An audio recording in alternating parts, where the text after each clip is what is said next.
When you're playing an Elder Scrolls game, you might ask yourself a couple questions, like, are there constellations really in the sky? Why don't some Argonians have belly buttons? Where do Argonian babies come from? If Argonians are an egg-laying, reptilian-looking species, why do Argonian women have boobs? We as mammals have parts to create and nurture our young into adolescence.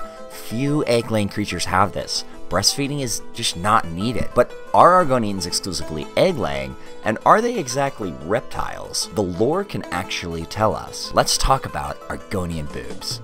So there are three main arguments in the lore community for explaining the use of Argonian boobs. Is it breast milk, Hist Sap, or nothing? And after we go through the evidence, I'm going to tell you what I think is most likely. But in order to explain these a little better, we have to first talk about eggs. Why? Because how a baby is born tells us a lot about how it's nurtured into adulthood. In other words, if you're laying an egg, you're not likely to be breastfeeding. Most egg layers don't actually breastfeed, and those that have a form of it, like platypus, emperor penguins, and caecilians, do it through bodily secretions. There's actually some really interesting studies we'll talk about that theorizes breastfeeding might have even phased out egg laying for mammals on an evolutionary scale. But are Argonians exclusively egg-laying creatures? The quick assumption is yes, which is true, but only kind of true. Argonians are actually able to do live births too, depending on their need, or the will of the Hist. The Hist are the sentient trees in Black Marsh, which created the Argonians from morphing reptiles, and have a magical connection with at least most of them,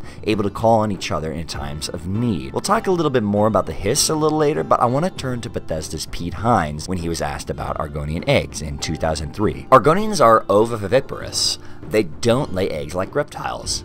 Note that lady Argonians have big bumps on their chest. Well, Argonian eggs definitely exist, and we see this clearly in Elder Scrolls Online, so maybe he's implying something else, like maybe they just don't lay eggs in the same way as reptiles. When a creature is oviviparous, like he says, it means eggs are created, but they're carried inside the mother. When the babies hatch, the mothers give birth to them as if it were live. We'll do it live! Yeah, it's an old quote, but this oviviparity can actually be supported by the fact that Argonians don't have belly buttons in most of the Elder Scrolls games, right up to the Elder Scrolls Online. It sounds really trivial, but no other race shares this belly button history. Belly buttons come from the umbilical cord, so babies can get their nutrients while they're in the womb. But for an egg layer, the egg itself is packed with nutrients enough. That's what the egg yolk is. So even if the egg hatches while inside the mother, the babies are good. Some animals even support these babies by secretions in their uterus. Fun fact, this is also called Historophy, a connection to the Black Marsh Hist in name, perhaps? We can expand this with another developer comment, this time from Bethesda writer Mark Nelson. Note how smoothly open to interpretation this is written. Never underestimate the adaptability of Argonians, or more specifically, the power of the Hist to allow Argonians to adapt. I wouldn't expect to hear an Argonian born in Skyrim mention being hatched,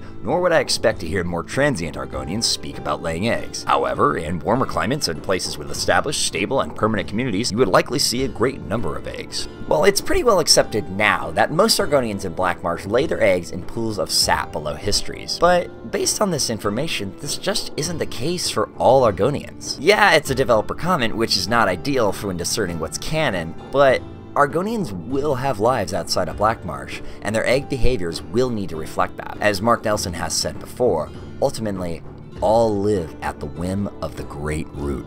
As stated before, the Hist are those sentient trees in Black Marsh which created the Argonians by morphing reptiles. They have a magical connection with most of them and are able to call on each other in times of need. Like when the Oblivion Crisis happened, it's on record that the Hist called on Argonians to return home, get buffed up by the Hist, and defend Black Marsh. For some, the Histskin ability in the games is proof enough that the relationship works both ways. The Hist provides, like a parent, while the Argonians worship, protect, and respect the Hist as gift givers and creators of the race. Both reap the benefits. To keep the connection strong, Argonians in Black Marsh hatch their eggs by pools of Hist Sap. The eggs, we can see in the game, even seem to hint that they're made for extra Hist nutrients by appearance alone. As far as the big bumps on their chests, well, that's what we're going to discover today. So let's get into it. The three big theories in the lore community is that Argonian boobs either contain breast milk, Hist Sap, or Nothing. First, let's discuss the breast milk theory. This one is not as unreasonable as one might think. After all, the parable of becoming, explained in a Lawrence Schtick Q&A, states that the Hist created Argonians in the image of man and mer. It's not impossible that this extends to how their young are nurtured,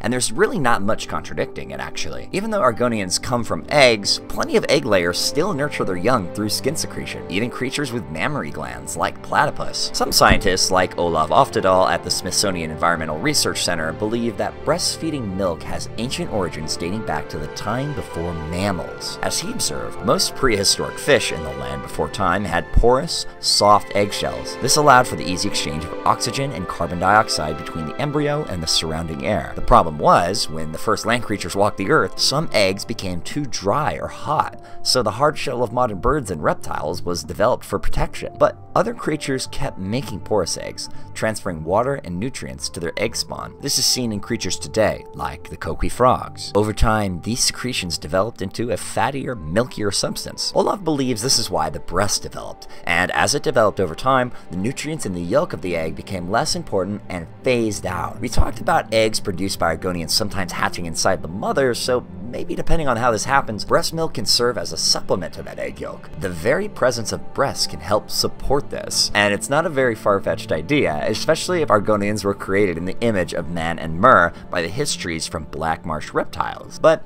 herein lies one of the problems with the breast milk theory as well. The histories did craft Argonians from the image of man and mer, but they did it with living reptiles. We know Argonians were once reptiles. Even a question in the Elder Scrolls Online has you helping an existential Argonian merc watcher into returning to her alleged past life as a crocodile. Mayor Glim in Lord of Souls talks about a vision in Umbriel where he spent his life as a lizard until he ingested Hist Sap. The in-game author of Notes on Racial Felinity in Morrowind has the opinion that Argonians should be classified with certain tree-dwelling lizards in Black Marsh, and the Argonian account documents some Argonians looking more like snakes or frogs to some looking like an assortment of reptiles mashed into one race. Most of the games up to Skyrim also note Argonians as a reptilian race, but to complicate matters, they have gills too, so if Argonians are more like reptiles and not mammals though, can they even have mammary glands? If we're going off an evolutionary picture, most reptiles like crocodiles do not lay soft-shell eggs, and don't even secrete supplementary nutrients from the skin. Oftedal's breast milk evolutionary theory would not support breast for Argonians in this case, so why should we expect the Hist mutation of Argonians to just suddenly conjure a breast milk out of thin air? This is just another reason why the Hist Sap boobs theory can be a little more compelling. If the Hist injected the first Argonians with their magical sap, surely it's more likely this sap fluid would be present in their bodies, not a milk that ever existed in their evolutionary scale in the first place. According to Lord of Souls, and alluded to by the Argonian account, eggs come in all sorts depending on Black Marsh tribe. Our Elder Scrolls Online visual source actually only shows one type of egg, one that seems very hard, like a reptile's, yet made for extra nutrient intake. Clearly, this intake could be in the form of uterine secretions we mentioned earlier, but it's also pretty well documented that Argonians in Black Marsh typically lay their eggs by pools of Hist Sap for the ultimate Argonian nutritional experience. Which brings us nicely into the second argument. Number 2, Argonian boobs contain Hist Sap. This is by far the most popular one I've seen when Googling this topic, and I'll first go over why it's such an appealing theory, because even apart from the little bit I mentioned earlier, it can actually make a lot of rational sense. Argonians and Black Marsh have a very special relationship with the Hist.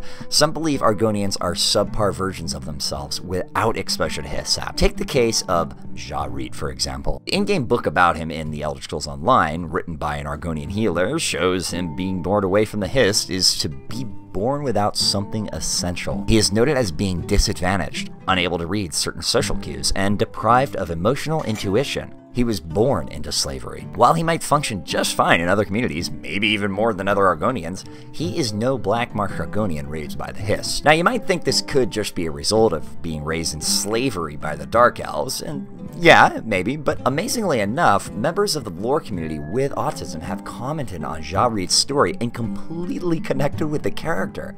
And then, ZeniMax's Matt Fyror in a 2018 interview confirmed Jarit and other characters in ESO being on the spectrum. Let's look into this though. Autism is a developmental disorder of the fetus, and as we know, Argonian eggs in black marsh are placed beneath Hist trees to soak up in their sap until they hatch. So it's not really unreasonable to assume Argonians need the Hist to develop normally. There may be no cure for autism in the real world, but all Reed had to do in his quest was commune with the Hist. The Hist just plainly seems to be needed for every stage of Argonian development. Traveling New Woman, an Argonian in Morrowind, even explains how she received her name and gender after licking the bowl of the Hist tree. However, the defects of not breastfeeding in real life are almost entirely metabolic and nutritional, in no way similar to the effects of autism. None of these stories are actually any real indication of Argonians needing to get these Hist nutrients via breastfeeding. It actually makes me think opposite. The fact that an Argonian born and raised outside of Black Marsh exhibits these behaviors without proximity to the Hist could tell us that his mother most certainly did not have Hist Sap boobs on reserve to serve as a replacement.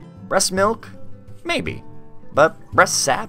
Not for Reed. As for Black Marsh Argonians, why would they need Hist Sap breasts at all if they have all the Hist Sap they already need in Black Marsh? What reason would the Hist have to give Argonians a breast of Hist Sap? If anything, that might actually dissuade Argonians from communing with Hist trees as much. Reed isn't the only mentioned case of an Argonian born outside of Black Marsh. There are plenty others, including a half-Argonian son of Count Chestrian on the Shivering Isles. These stories are proof that Argonians can be born and raised outside of Black Marsh, but not proof of Argonian Hist Sap breastfeeding.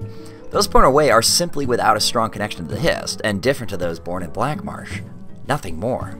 You might not even be able to tell a foreign-born Argonian apart in normal society. Even being egg layers, transient Argonians will still exist, but all live at the whim of the Great Root. Mark Nelson really designed them to adapt to everything. Never underestimate the adaptability of Argonians, or more specifically, the power of the Hist to allow Argonians to adapt. And if Argonians are oviviparous, eggs can be hatched within the mother. According to all our sources, eggs are only laid if they're under Hist trees in Black Marsh so that the eggs can absorb the Hist Sap. So if eggs outside of Black Marsh happen, they get hatched inside the mother and not laid. Inside the mother, this would be the time for that Hist Sap, and if it is, it must be through uterine secretion, or histotrophy, because Argonians don't have belly buttons in the games, so there's no umbilical cord, and this secretion is all the more possible because the Hist runs through all Argonians anyway. So, Hist Sap in the boobs? I don't think so. There's just no need. Even post-hatched Argonian sap consumption, like with Traveling New Woman, seems to be really conservative, almost a ritual decided by the Hist itself. And if there is a need for the egg to be nurtured by the Hist, well, then the breast just isn't the place to do it anyway. You can't breastfeed an egg. But according to all of our sources, the egg stage seems to be by far the most important stage that would really need the Hist Sap. If there's anything in the boobs, this video has me convinced that it's gotta be breast milk. It's the only thing that makes sense to me for a species made in a homeland already covered in Hist Sap and the magical energies of the Great Root. And those born away from it clearly already suffer withdrawals. Why would they have those withdrawals if their mothers had a ready supply of Hist Sap already? This leads us to the third and final theory. Argonian boobs are just for show. It's the last big theory I've seen around the lore community, and it's the one that's not often talked about, but what I feel to be actually the most plausible and backed up. It's the theory that the boobs are nothing. They're just there. It's not exciting, but the Hist really created Argonians to be made in the image of Man and Mer. This could support the other two cases just as well, but when you see that egg-laying habits of Argonians' ancestral reptiles haven't really changed, why should breastfeeding be introduced at all? Is there really a biological reason for the first two arguments to exist? And what advantages would a ready supply of Hist Sap be after hatching if Argonians born away from Black Marsh seem to exhibit deficiencies anyway? And with eggs, the fact that we don't see belly buttons proves an egg theory alone. And with eggs comes a completely different developmental cycle to other humanoids. Olaf Oftedal's evolutionary research shows us that reptiles generally having hard shell eggs indicate that breastfeeding isn't important to supplement the yolk anyway. Again, all sources point to the egg itself needing direct Hist nutrients, which tells me that there's really no need for the breast to be involved anyway. Argonians are oviviparous, unlike most reptiles, but are such because of the will of the Hist anyway. They are designed to be adaptable, even if disadvantaged a little when far away from their creators. Maybe the Hist even purposefully disadvantaged Argonian slaves in Morrowind to make Dark Elves believe that the home of the Hist wasn't worth conquering. Who knows? The Hist could have simply seen an elven woman when creating the Argonians and took the form alone to shape its creation. And plenty of creatures on Earth have physical features scientists believe to be for the sole purpose of attracting a mate. Take female scaleparous lizards or the bird of paradise. Not to mention the colors and rituals showing off these features we see in certain birds. The Hist very well could have noticed different parts on humanoid women and just decided the reason they had them. We know that Argonians have boobs and bras in games after Morrowind, but maybe they're there because sex appeal. After all, some believe if it weren't for that, bras wouldn't be such a cultural standard in the real world. Also, the teeth. It's been brought up before, but it's pretty fair to mention that Argonians have pretty sharp teeth. And even if an Argonian hadn't developed teeth yet, that reptilian snout doesn't exactly seem like the suckling type, like a dog's might be. And this is supported with Daggerfall's and Morrowind's lack of a real nipple. You might not be inclined to take those sources as gospel canon, but there is no areola on those bad boys to prevent infection. I want to end with a caveat, because this video today went into a lot of theory territory. If you're still convinced that any one of these theories, it's okay. There's really no official, definitive source on Argonian boobs. The goal here is to explore evidence and deduce some educated assumptions, with a little science thrown in. We can still have our own headcanon and may never be proven wrong with Argonians. It's as if the lore around Argonians are as adaptable as the Argonians themselves, and it seems to be designed this way. In 2011, a question was asked to Pete Hines at Bethesda. Does Bethesda consider obscure texts and developer comments as actual lore or canon? To which he answered, "It depends." This is the guy who said Argonians are oviviparous, sending Argonian lore experts on an inquisition against anyone who thought otherwise. When we're talking about lore and what's canon, I think Todd Howard said it best in this recent interview with the UESP Wiki. What's the order of priority? If you saw it on the screen, that's number one. That's the most truth. If you read it in game, that's the second truth. If you read it in an official thing outside the game in a manual, that's the third. If you read it from a fan on the internet, that's way down there. That's like not on the list, right? But that's the main three. On the screen, something you see happen, regardless of what game it is or when it came out, that for us is primary. A book in the game is second. And then a book that's official outside the game is third. Yeah, we can still make a couple of deductions based on what we do know, and I'd love to hear about them in the comments section if I've helped inspire that. But at the end of the day, it's just for fun, and might help you consider a different perspective when you're next role-playing. Science rules, stay critical, stay curious. See you next time.